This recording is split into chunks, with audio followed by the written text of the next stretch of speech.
بسم اللہ الرحمن الرحیم الحمد للہ رب العالمین والصلاة والسلام علی سیدنا و مولانا محمد سید الاولین والآخرین وعلی آلہ و اصحابہ اجمعین اما بعد۔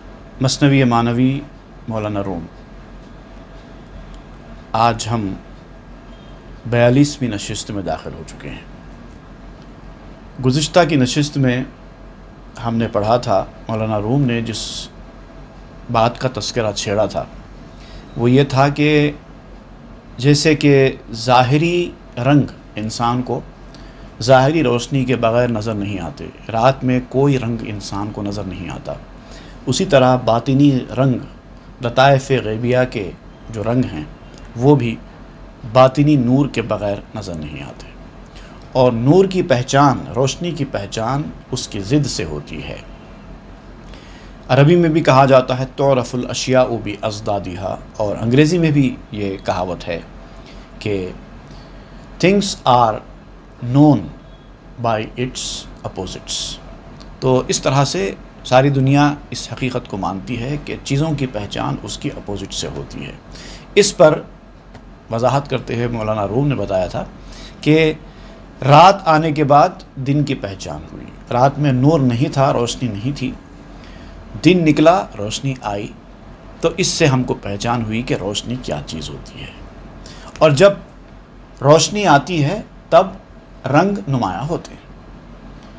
شب ندیدی رنگ کا بے نور بود، رات کو تو نے رنگ نہیں دیکھا کیونکہ وہ رات بے نور تھی۔ رنگ چبوت مہرے کورو کبوت، اور رنگ ہوتا کیا ہے؟ اپنے آپ میں رنگ ایک من کا ہوتا ہے جو اندھا نیلا ہوتا ہے، جب تک روشنی نہیں پڑے گی وہ رنگ، مختلف رنگ نمایاں نہیں ہو سکیں گے۔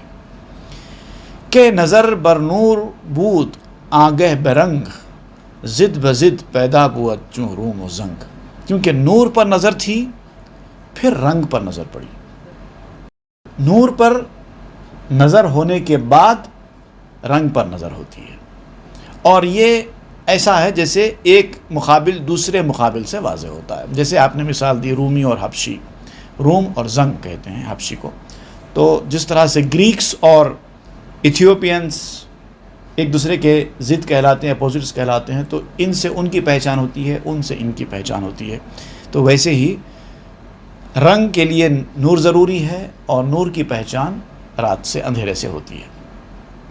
دیدن نورست آگہ دید رنگ، پہلے نور کا نظر آنا ہے پھر رنگ کا دیکھنا ہے۔ ویں بضد نور دانی بے درنگ، اور اس کو نور کی ضد سے، نور کی ضد کی وجہ سے تو بغیر کسی تاخیر کے سمجھ جاتا ہے۔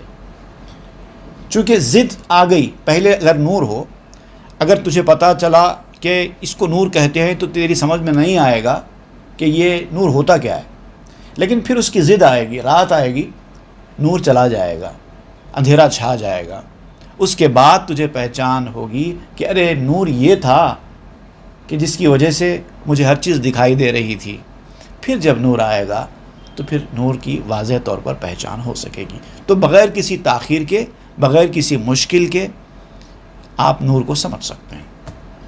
پس بے ضد نور دانستی تو نور، اس طرح سے تو نور کی ضد سے نور کو پہچان لیتا ہے۔ ضد ضد را می نمایت در صدور، اس طرح ضد کو سینوں میں واضح کرتی ہے، ایک ضد دوسری ضد کو انسان کے سینوں میں واضح کرتی ہے، انسان کے عقلوں میں واضح کرتی ہے۔ رنج و غم را حق پہ آفریت، تاب دیں ضد خوش دلی آیت پدید، اللہ تعالیٰ نے رنج و غم کو اسی لیے پیدا فرمایا ہے کہ اس کی ضد کی وجہ سے انسان خوش دلی کو سمجھے، خوش دلی اس پر واضح ہو جائے، خوشحالی اس پر واضح ہو جائے۔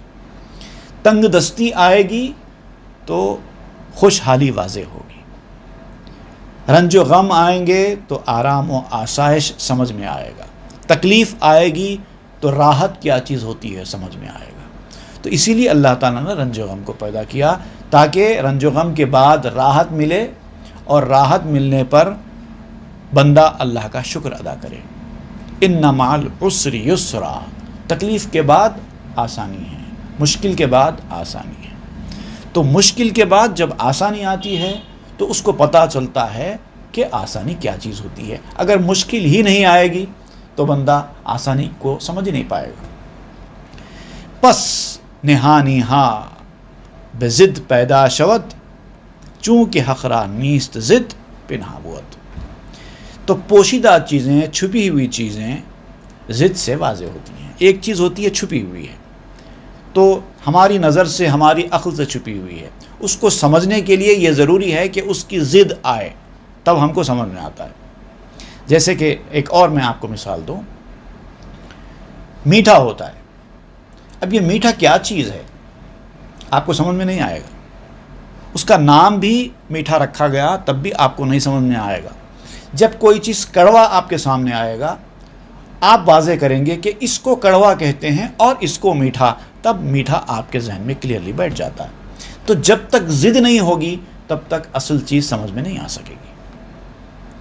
اب اس کے بعد آپ دیکھیے ایک ایسی چیز جس کی ضد نہ ہو. جیسے کہ میٹھے میں بھی کئی قسم کا میٹھا ہوتا ہے. گنا بھی میٹھا ہوتا ہے، موز بھی میٹھا ہوتا ہے، سیب بھی میٹھا ہوتا ہے، اور ہزاروں طریقے کی چیزیں ہیں جو میٹھی ہوتی ہیں. اب چونکہ ان کی کوئی ضد نہیں ہے اس لیے ان کا مزہ واضح نہیں ہو پاتا. اب کھا کر دیکھنا پڑے گا.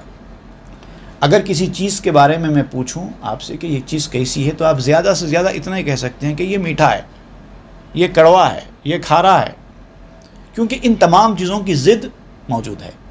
اب اس میٹھے میں بھی اگر میں کہوں کہ موز کیسا ہوتا ہے، گنا کیسا ہوتا ہے، شکر کیسی ہوتی ہے، مصری کیسی ہوتی ہے، آپ اس کو واضح نہیں کر سکتے، کیونکہ اس کی کوئی ضد موجود نہیں ہے. اس فرق کو سمجھانے والی ضد موجود نہیں ہے، تو لہٰذا آپ اس کو بھی بیان نہیں کر سکتے. چونکہ حقرا نیست ضد پنہا بود. چونکہ اللہ تعالیٰ کی بھی کوئی ضد نہیں ہے، اس لیے اللہ تعالیٰ کی ذات بھی چھپی ہوئی ہے. وہ اپنی ذات کے ساتھ پنہا چھپا ہوا ہے. نور حقرا نیست ضد در وجود تاب ضد او را تواں پیدا نمود. اللہ کے نور کی ضد بھی موجود نہیں ہے. اللہ کی ذات کی ضد تو موجود نہیں ہے، اللہ کے نور کی ضد بھی موجود نہیں ہے. اب موجود ہوتی تو اس کی ضد سے تم اللہ تعالیٰ کے نور کو پہچان پاتے، لیکن اس کی نور کی ضد بھی نہیں ہے، تو اس لیے اس کے نور کی پہچان بھی مشکل ہے. اسی لیے اللہ تعالیٰ نے اپنے نور کو سمجھانے کے لیے بھی انسان کو صرف دنیاوی الفاظ کا سہارا دیا، تاکہ انسان دنیاوی چیزوں کو دیکھ کر کم از کم اللہ کے نور کا کچھ ادراک کر سکے کسی قدر. اللہ نور السماوات والارض مثل نورہ کمشکات فیہا مصباح، اس طرح یہ جو آیت بیان کی گئی ہے، تو یہ صرف انسان کو سمجھانے کے لیے ہے، اس کی مثال بتائی گئی ہے. ورنہ حقیقت کیا ہے؟ اللہ کے نور کی پہچان، اس کا ادراک انسان کے بس کی باہر ہے. وہ نہیں سمجھ سکتا، وہ پہچان ہی نہیں سکتا. اللہ تعالیٰ کی ذات کو نہ پہچان سکتا ہے حقیقی معنی میں، نہ اللہ کے نور کو پہچان سکتا ہے. بزرگوں نے کہا ہے اللہ تعالیٰ کی معرفت کے باب میں کہ اللہ تعالیٰ کو پہچاننے کے معاملے میں انسان کا عاجز ہونے کا اقرار کر لینا، یہی اللہ کی پہچان ہے. اب اندازہ کر سکتے ہیں. تو کوئی اللہ کی معرفت کا، اس کی ذات کا، اس کے نور کا ادراک نہیں کر سکتا. لا جرم ابصارنا لا تدرکہ وہو یدرک بیت ازموساہ. یقیناً ہماری نگاہیں اس کا ادراک نہیں کر سکتی، اس تک نہیں پہنچ سکتی، اس کی حقیقت کو نہیں جان سکتی. وہو یدرک، جبکہ وہ ہم کو اچھی طریقے سے پہچانتا ہے، وہ ہمارا ادراک کر لیتا ہے. بیت ازموساہ کو اگر یقین نہ آئے تو دیکھو موسیٰ اور کوہ طور کے جو واقعہ ہے اس واقعے پر نظر کرو کہ اللہ تعالیٰ نے اپنے نور کی ایک بہت ہی ہلکی سی جھلک پہاڑ پر ڈالی تو پہاڑ جل گیا اور موسیٰ تاب نہ لا کر بے ہوش ہو کر گر پڑے. تو جو موسیٰ علیہ السلام جیسے جلیل القدر نبی تاب نہ لا کر غش کھا کر گر پڑے تو ایک عام انسان کا کیا شمار ہے. صورت از مانا چو شیر از بے شداں یا چو آواز و سخن زندے شداں. صورت کی نسبت معنی سے ایسی ہے جیسی شیر کی نسبت اس کی کچھار سے. جیسے کہ صورت اور معنی دو الگ الگ چیزیں، اس سے پہلے ہم نے اس کو بیان کیا ہے۔ جو ظاہری شکل ہوتی ہے وہ صورت کہلاتی ہے، جو اندرونی چیز ہوتی ہے وہ اس کے معنی ہوتے ہیں۔ لفظ اور معنی، صورت یا سیرت، یوں سمجھیے آپ، صورت کے مقابل سیرت، لفظ کے مقابل معنی۔ تو کہتے ہیں کہ اس کی نسبت ایسی ہے جیسا کہ شعر اور اس کی کچھار، یا آواز اور خیالات۔ ایک شعر ہوتا ہے، ایک اس کی کچھار ہوتی ہے، اس کی آواز ہوتی ہے، اس کے خیالات ہوتے ہیں۔ ایک صورت ہے، ایک معنی ہے۔ ظاہر ہے کہ کچھار اور خیال ایک پائیدار چیز ہے، اور اس کی آواز جلد فنا ہو جانے والی چیز ہے۔ ایک چیز ہوتی ہے ایک پائیدار ہوتی ہے، ایک چیز ہوتی فنا ہو جاتی ہے۔ شعر باقی رہتا ہے، اس کی آواز فنا ہو جاتی ہے، منہ سے نکلتی ہے، ایک مقام تک گزرتی ہے، اس کے ساؤنڈ ویوز گزرتے ہیں، اس کے بعد جا کے فنا ہو جاتے ہیں۔ تو اسی طریقے سے بات اور نسبت بھی ہے، بات اور آواز بھی ہے انسان کی، جب منہ سے نکلتی ہے تو ایک وقت کے بعد فنا ہو جاتی ہے۔ ای سخن و آواز از اندیشہ خاست، تو ندانی بہر اندیشہ کجاست۔ یہ بات اور آواز کہاں سے پیدا ہوئی؟ اندیشہ کہتے ہیں خیال کو، جو انسان کے ذہن میں آتا ہے۔ تو یہ خیال سے پیدا ہوئی ہے، بات بھی اور آواز بھی۔ ایک خیال ہوتا ہے انسان کا، ایک امیجنیشن، یا یوں سمجھیے کہ ایک تھاٹ ہے، اس کے ذہن میں آیا، اب تک تو وہ تھاٹ تھا۔ اس کے بعد یہ تھاٹ جب الفاظ کا لباس اختیار کرتا ہے، الفاظ میں ڈھلتا ہے، تو الفاظ میں ڈھل کر وہ منہ سے نکلتا ہے، اور وہ کمیونیکیشن کا مرحلہ پورا کرتا ہے۔ کبھی کبھار تو کمیونیکیشن کا مرحلہ بھی پورا نہیں ہوتا، آپ کچھ بولتے ہیں لیکن بات جس کو پہنچانی ہوتی ہے وہاں تک ہی نہیں پہنچتی اور دم توڑ دیتی ہے۔ پھر آپ کیا کرتے ہیں؟ آواز کو بلند کرتے ہیں، تھوڑا لاؤڈ کرتے ہیں وائس کو، تاکہ آپ کا کمیونیکیشن سکسیسفل ہو جائے۔ اگر کسی کے کان میں بات پہنچ گئی، مفہوم اس کو سمجھ میں آ گیا، آپ کا خیال کیا کہنا چاہتا ہے، تو اس کا مطلب کمیونیکیشن سکسیسفل ہو گیا۔ لیکن تب بھی آواز تو ختم ہو گئی۔ اس کے بعد اگر اس کو سمجھ میں نہ آئے یا سنائی نہ دے، تو آپ کو پھر سے وہی بات الفاظ کا لباس پہنا کر منہ سے ادا کرنی ہوگی۔ خیال تو آپ کے ذہن میں ہے، آپ نے الفاظ کا جامہ اس کو پہنا کر باہر نکالا، لوگوں تک پہنچایا۔ اگر کمیونیکیشن سکسیسفل ہو گیا تو ٹھیک ہے، نہیں ہوا تو پھر اسی خیال کو پھر آپ الفاظ دے کر باہر نکالنا پڑے گا۔ تو یہ بات اور آواز جو ہے یہ خیال سے پیدا ہوتی ہے۔ ای سخن و آواز از اندیشہ خاست، تو ندانی بہر اندیشہ کجاست۔ لیکن تجھے یہ نہیں معلوم کہ یہ خیال کا سمندر ہے کہاں سے آیا ہے یہ خیال۔ لیک چون موجے سخن دیدی لطیف، بہر آندانی کے ہم باشد شریف۔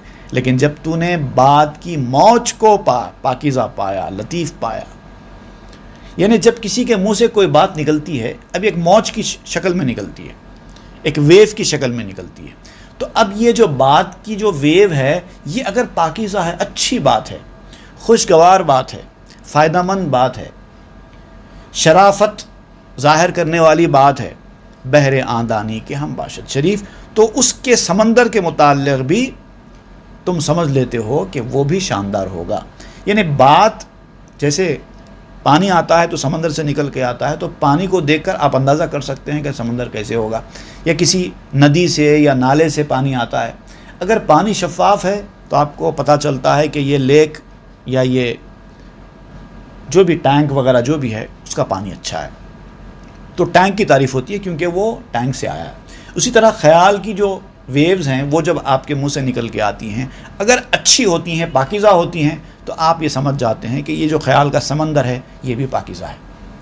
اگر خراب بات نکلے گی منہ سے تو سمجھ میں آئے گا کہ خیال کا سمندر بھی خراب ہے۔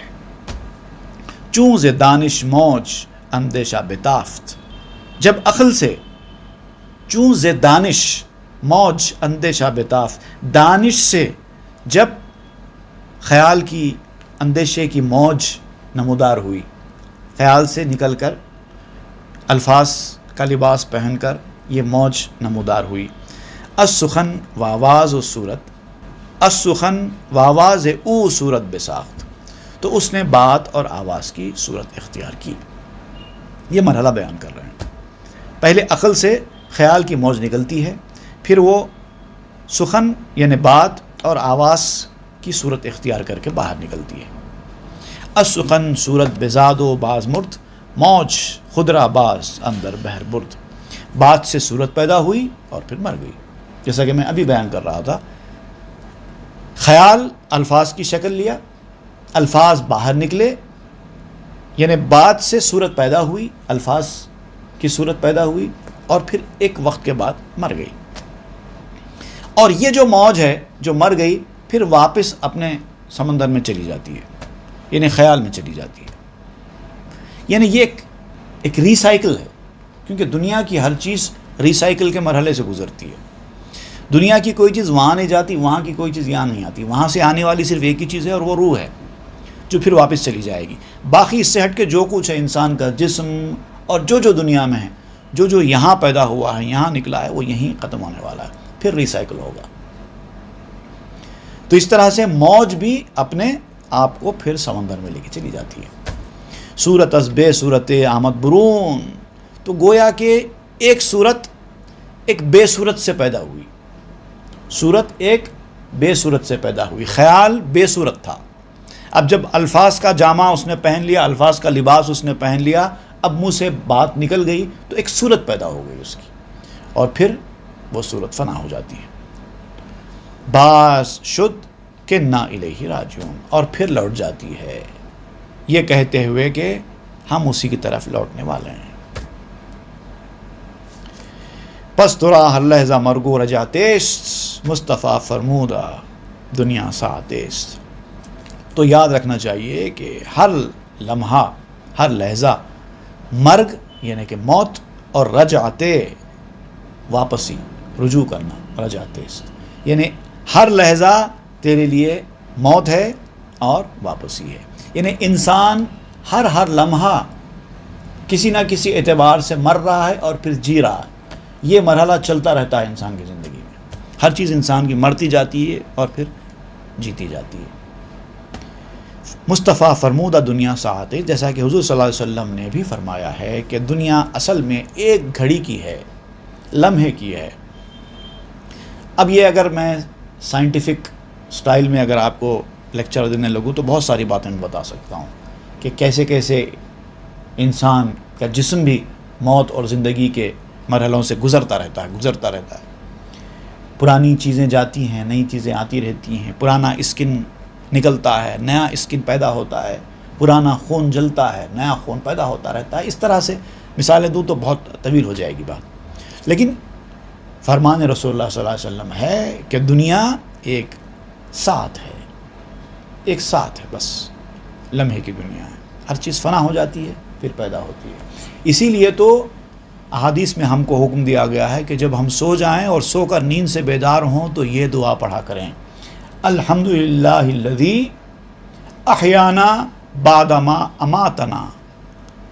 تعریف ہے اس خدا کے لیے، اس اللہ کے لیے جس نے ہم کو دوبارہ زندہ کیا بعد اس کے کہ ہم مر گئے تھے۔ یعنی نیند بھی ایک قسم کی موت ہے، پھر جب وہ نیند سے بیدار ہوتا ہے تو پھر گویا کہ وہ موت سے پھر ایک بار جی اٹھ رہا ہے۔ فکر ماہ تیریس از ہو در ہوا کہہ پایت آیت تا خدا۔ ہمارا خیال جو ہے ایک تیر ہے جو ہوا میں چھوڑ دیا گیا ہے، از ہو اس کی طرف سے ایک تیر ہوا میں چھوڑ دیا گیا ہے، وہ ہمارا خیال ہے۔ در ہوا کہہ پایت آیت تا خدا، تو تیر ہوا میں تو زیادہ دیر نہیں ٹھہر سکتا نا۔ تیر جب ہوا میں چھوڑا جاتا ہے تو ایک وقت کے لیے وہ ہوا میں رہتا ہے، اس کے بعد لوٹ جاتا ہے۔ تو گویا کہ ہمارے خیال بھی، ہماری زندگی بھی ایسے ہی ہے۔ ہم دنیا میں ہمیشہ رہنے کے لیے آئے ہی نہیں ہیں، نہ ہمارا جسم ہمیشہ رہے گا، نہ ہمارے خیالات، ہمارے الفاظ، ہماری بات چیت، کوئی چیز بھی ہمیشہ رہنے والی نہیں ہے۔ اس مفہوم کو ایک شعر میں نے بیان کیا تھا کہ مثل گل کھلتا ہے دنیا میں ہر ایک شخص، مگر دنیا میں ہر شخص ایک گلاب کی طرح کھلتا ہے، جیسے کہ پودے پر گلاب کھلتا ہے، اس طرح سے ہر انسان اپنی اپنی ٹہنی میں مسکراتا ہوا پیدا ہوتا ہے گلاب کی طرح. مثل گل کھلتا ہے دنیا میں ہر ایک شخص، مگر گل کا مقصود نہیں شاخ شجر میں رہنا. جھاڑ کی شاخ میں ہمیشہ رہنا پھول کا مقصود ہی نہیں ہے، اس کی پیدائش کا مقصد ہی نہیں ہے. اگر اس کو توڑ لیں تو توڑ لیں، اگر نہ توڑیں تو وہ خود مرجھا کر گر جائے گا، کیونکہ اس کا مقصود ہی نہیں ہے شجر کی شاخ میں رہنا. تو وہ لوٹ جاتا ہے، آیتا خدا کی طرف لوٹتا ہے. ہر نفس نومی شود دنیا و ماں بے خبر از نو شدن اندر بقا. اور ہر وقت، ہر دم، ہر نفس دنیا نئی ہو جاتی ہے، نئی ہوتی جاتی ہے. اب ہم اس کو نہیں پہچان سکتے، نہیں سمجھ سکتے. تو کیوں نہیں سمجھ سکتے اس کے بارے میں مولانا روم بتائیں گے. لیکن یہ حقیقت ہے کہ ہر نفس، ہر دم دنیا نئی ہو جاتی ہے، اور ہم زندگی میں اس کے نئے ہونے سے بالکل بے خبر ہیں. ہم کو پتہ ہی نہیں. ہم تو سمجھ رہے ہیں کہ وہی پرانی چیزیں چلی آ رہی ہیں. ہم پیدا ہونے کے بعد جس طرح سے تھے، جس طرح سے ہمارا گوشت تھا، جس طرح سے ہمارا پوست تھا، جس طرح سے ہماری ہڈیاں تھیں، جس طرح سے ہمارا خون تھا اس وقت، آج بھی ویسے ہی چلا آ رہا ہے، یہ سمجھ رہے ہیں. ایسا نہیں ہے، بلکہ ہر چیز نئی ہوتی چلی جا رہی ہے. پرانی جا رہی ہے، نہیں آ رہی ہے، پرانی جا رہی ہے، نہیں آ رہی ہے. عمر ہمچوں جوئے نو می رسد مستمر می نمایت در جسد. نہر کی طرح، جیسے نہر تو کہنے میں تو ایک ہی نہر ہوتی ہے، لیکن آپ دیکھیں کہ پانی، پرانا پانی جاتا ہے، نیا پانی آتا رہتا ہے. اسی کو تو نہر کہتے ہیں. کہنے کو نہر تو وہی نہر ہے پرانی، 10 سال پہلے بھی وہی نہر تھی، آج بھی وہی نہر ہے. لیکن پانی اس کا 10 سال پہلے تو بہت دور کی بات ہے. 10 منٹ پہلے جو پانی تھا، 10 منٹ کے بعد وہ پانی نہیں رہتا، دوسرا پانی آتا رہتا ہے. اسی کو نہر کہتے ہیں. تو ہماری عمر کا معاملہ بھی ایسے ہی ہے. مستمر می نمایت در جسد، جو جسم میں لگاتار نمایاں ہوتی رہتی ہے، نظر آتی رہتی ہے، لگاتار چلتا رہتا ہے یہ پروسیس. آز تیزی مستمر شکلامدست چوں شرر کش تیز جنبانی بدست. اور یہ کام بڑی تیزی سے ہوتا رہتا ہے. لگاتار جو شکل بنی ہے وہ تیزی کی وجہ سے ہے. آز تیزی کی وجہ سے ہے جو لگاتار اس کی شکل بنی ہے. چوں شرر کش تیز جنبانی بدست. اور اس شرر کی طرح، شرر انگارے کو کہتے ہیں، ایک انگارہ آگ دہکتی ہوئی جو ہوتی ہے نا، وہ انگارہ اس انگارے کی طرح ہے جس کو تو ہاتھ سے ہلاتا ہے. جنبانی کہتے ہیں ہلانا، ورل. تو اس انگارے کی طرح جس کو تو ہاتھ سے گھمائے تیزی کے ساتھ، ایک انگارہ ہاتھ میں لے کر آپ اس کو تیزی سے گھمائیں تو آپ کو ایسا لگتا ہے کہ جس شکل میں آپ اس کو گھما رہے ہیں ایسا معلوم ہوتا ہے کہ وہ انگارہ اسی شکل کا ہے. شاخ آتش از بے جنبانی بساز در نظر آتش نمایت بس دراز. اگر تو جلتی لکڑی کو کوشش سے گھمائے، اب ایک لکڑی جل رہی ہے، اب اس کو ادھر سے لے کے ادھر تک لے کے جائیں یا اس کو گول گول گھمائیں تو وہ جیسے آپ گھماتے ہیں، اگر آپ اس کو راؤنڈ گھما رہے ہیں تو آپ کو وہ راؤنڈ نظر آتی ہے. ایسا معلوم ہوتا ہے کہ ایک آگ کا راؤنڈ کوئی چیز ہے، حالانکہ وہ ویسا نہیں ہے. اور اگر آپ تیزی کے ساتھ اس کو آگے کی طرف لے کے جائیں تو ایسا معلوم ہوتا ہے کہ ایک ریلنگ ہے، آگ کی ریلنگ، حالانکہ ایسا نہیں ہے. وہ آپ کو ریلنگ اس لیے نظر آ رہی ہے کہ اس کو بڑی تیزی کے ساتھ گھمایا جا رہا ہے، لے جایا جا رہا ہے. این درازی مدتس تیزی سنا می نمایت صورت انگیزی سنا. تو یہ جو این درازی مدت، یہ جو مدت کی درازی ہے، مدت کی درازی مطلب مدت کہتے ہیں ایک ٹینیور، ایک وقت مقررہ. وہ جو دراز ہو رہا ہے تو اس کا سبب ہے تیزی سنا، اس کے تیار کرنے کی تیزی، اس کی پیدائش کی تیزی، اس کے اندر جو چینجز آ رہے ہیں اس کی تیزی. می نمایت صورت انگیزی سن. اور اللہ تعالیٰ کی ایجاد کی تیزی کو ظاہر کرتا ہے کہ ایک چیز جو آگ کا گولا ہے، اگر تیزی سے اس کو گھما رہے ہیں تو وہ رنگ کی طرح نظر آ رہا ہے تیز ہونے کی وجہ سے. اگر سلو لے کے جائیں گے تو وہ نظر نہیں آئے گا، ویسے تیز گھما رہے ہیں اس لیے نظر آ رہا ہے. تو اس سے ہم کو پتہ چلتا ہے کہ اللہ تعالیٰ کی جو ایجاد ہے، اس کی جو صنعت ہے، اس کی جو کاریگری ہے، وہ کتنی تیزی کے ساتھ آگے بڑھ رہی ہوگی، اس کا ہم کو اندازہ ہوتا ہے۔ طالب ای سر اگر علامہ ای، تو یہ ایک بہت کام کی باتیں ہیں، یہ بہت راز کی باتیں ہیں۔ دنیا میں ان باتوں کو سمجھنے کی جستجو کرنے والے نہیں ہیں۔ اگر مولانا روم اپنے ایک پیر بھائی کی طرف اشارہ کرتے ہوئے، جن کا ذکر اس سے پہلے بھی ہم پڑھ چکے ہیں، حسام الدین، ان کا یہاں پر ذکر کر رہے ہیں کہ اگر اس راز کا طالب اگر کوئی علامہ ہے تو نق نظام حسام الدین کے سامی ناماست کہ وہ حسام الدین ہے، جو اپنے آپ میں ایک کتاب ہے، متبرک کتاب ہے۔ وہ حسام الدین صاحب کی تعریف کر رہے ہیں۔ وصف او از شرح مستغنی بود، اور وہ حسام الدین صاحب ایک ایسی شخصیت ہیں کہ ان کی تعریف تو میں کرتا ہوں، لیکن وہ میری تعریف سے بے نیاز ہے، ان کو ضرورت نہیں ہے میری تعریف کی۔ وہ اس طرح آگے نکل چکے ہیں روحانی میدان میں کہ ان کو تعریفوں کی ضرورت نہیں ہے۔ دراصل یہ بھی ایک انسان کی ایک کیفیت بیان کی جا رہی ہے۔ انسان جب ترقی کرتے کرتے اتنا آگے نکل جاتا ہے کہ چھوٹی موٹی تعریف اس کو تعریف نظر ہی نہیں آتی۔ جیسے ایک اسکول کا بچہ ہوتا ہے، اگر وہ ABCD لکھنا اچھا سیکھ لے اور اس کی کوئی تعریف کر دے کہ تم کو ABCD بھی آ گئی ہے، تو وہ بہت خوش ہو جاتا ہے کہ میری تعریف ہو رہی ہے۔ لیکن کوئی گریجویٹ، پوسٹ گریجویٹ کوئی اسٹوڈنٹ کو اگر آپ ایسے کہیں گے اچھا آپ کو ABCD بھی آ گئی ہے، تو اس کے لیے کون سی خوشی کی بات ہے؟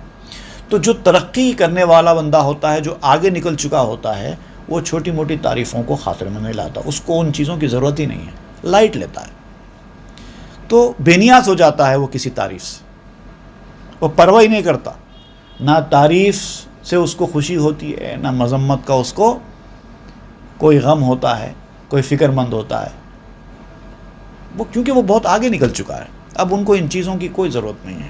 وصف او از شرح مستغنی بود، ان کی تعریف شرح سے بے نیاز ہے۔ رو حکایت گو کہ بے گہ می شود، اب یہ جو گفتگو ہو رہی ہے بہت آگے نکل گئی ہے، چلو اب وہ قصہ بیان کرو کہ گفتگو بہت بے وقت ہو جا رہی ہے۔ اب وہ خرگوش کا شیر کے پاس پہنچنا وہ کیا ہے، اس کے بعد کیا معاملہ ہوتا ہے، خرگوش شیر کے پاس جب پہنچے گا تو کیا کیفیت ہوتی ہے، کیا مرحلے ہوتے ہیں، یہ ساری باتیں آگے آئیں گی انشاءاللہ، اس کو ہم آئندہ کے درس میں پڑھیں گے۔ وصلی اللہ تعالی علی خیر خلقہ سیدنا محمد و آلہ و اصحابہ اجمعین والحمد للہ رب العالمین۔